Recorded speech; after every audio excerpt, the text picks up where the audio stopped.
जी नमस्कार, स्वागत आप सभी का धनमिंद्रा के यूट्यूब चैनल पर। मेरा नाम रोहित वैद्वान और एक बार फिर आप राजस्थान जीके की शॉर्ट वीडियो में मेरे साथ जुड़ चुके हैं। ये वीडियो छोटे छोटे बीच में थोड़ा सा भाई काम आ जाता है, उसके बीच में आप बच्चों की मैराथन है तो इस वीडियोस में थोड़ा सा कुछ चली गई थी, फिर उसके बाद मैंने सोचा आज फिर दे देता हूँ। तो इसमें आज हम पढ़ने वाले हैं, जिसमें हम पढ़ेंगे राजस्थान का जो जीके उसमें पंचायती राज व्यवस्था। देखिए, पंचायती राज व्यवस्था के बारे में हमेशा ही जो हमारा राजस्थान है वो आगे ही रहा है। नागौर जिले के बारे में जब बात करते हैं तो पता चल जाता है कि पंचायती राज व्यवस्था को शुरू करने वाला कैसे राजस्थान बन जाता है। तो आइए पढ़ते हैं। पंचायती राज व्यवस्था जो ग्राम, तालुका और है ना, और जिला आते हैं। देखिए, इस अवस्था में क्या आता है, ग्राम आते हैं, तालुका आते हैं और क्या है, जिला आते हैं। भारत में प्राचीन काल से पंचायती राज व्यवस्था क्या अस्तित्व में रही है। उसके बाद अगर देखेंगे, पंचायती राज व्यवस्था को मजबूत बनाने के लिए क्या हुआ, सन 1957 में बलवंत राय मेहता की अध्यक्षता में क्या, ग्रामोद्धार एक समिति का गठन किया गया, जिसमें अगर सबसे निचला स्तर देखेंगे, ग्राम पंचायत जो ग्राम स्तर पर होता है, पंचायत समिति जो मिडिल का होगा और जिला परिषद जो जिला स्तर का होगा। इसके बाद अगर देखेंगे तो मेहता समिति की सिफारिशों पर ठीक 1 अप्रैल 1958 को इसको लागू कर दिया जाता है। इस सिफारिश के आधार पर जो होगा, राजस्थान जो है राज्य की विधानसभा में आपके सामने जो होता है 2 सितंबर 1959 को पंचायती राज अधिनियम पारित किया गया और इस अधिनियम के प्रावधानों के आधार पर 2 अक्टूबर 1959 को राजस्थान के नागौर जिले में, जहां मैंने अभी जिक्र किया, पंचायती राज का उद्घाटन किया जाता है। और इसके बाद धीरे धीरे बढ़ते हैं तो सवाल यहीं से आता है कौन सा जिला होगा, तो नागौर जिला होगा, यहाँ पे से याद रखिएगा।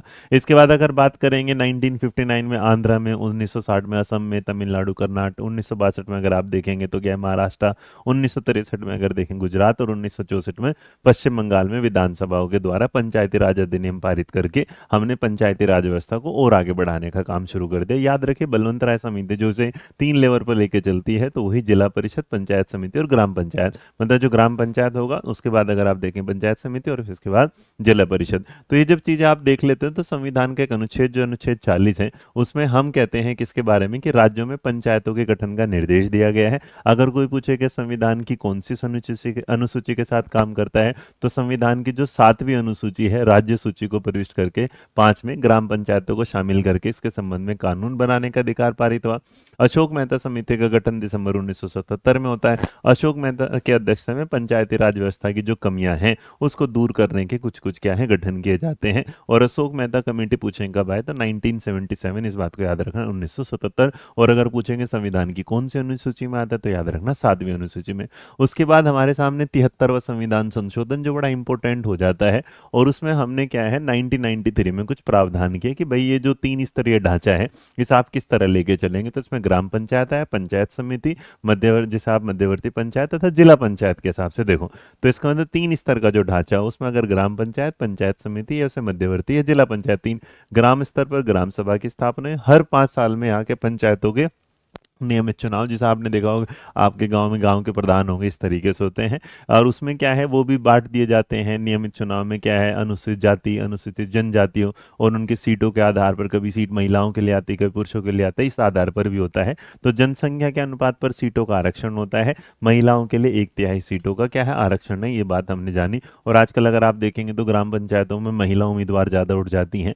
और लेकिन कई बार ये एक बात की सच्चाई भी है कि महिला उम्मीदवार तो उठती है, लेकिन उसके पूछे जो असली उम्मीदवार होता है, या तो उसी का भाई पति होता है, या वो व्यक्ति होता है जो उस एरिया में पहले से क्या है, ग्राम का प्रधान बनता हुआ है। बट जो भी है, हमारे यहाँ वो हाथी के दांत खाने के और दिखाने के और ये भी चलता है। बट स्टिल हम ये बात करके चलेंगे, इन 3 स्तरीय ढांचे को अगर आप देखें, परिवर्तन आता है 73वें संविधान संशोधन 1993 में। उसके बाद 74वां भी संविधान संशोधन आता है, जिसे लोकसभा में जो है 23 दिसंबर 1992 को क्या कर दिया, 23 दिसंबर 1992 को पारित किया जाता है। उसके बाद राज्यसभा में पारित हो जाता है और स्वीकृत हो गए 1 जून 1993 से परिवर्तित 74वें संविधान संशोधन द्वारा स्थानीय नगरीय शासन के संबंध में संविधान भाग 9 के एक नए अनुच्छेद, जिसमें 243 से 243 तक है, और 12वीं अनुसूची जोड़कर निम्नलिखित प्रावधान किए, जिससे प्रत्येक राज्य में नगर पंचायत, नगर पालिका परिषद तथा नगर निगम का गठन होगा।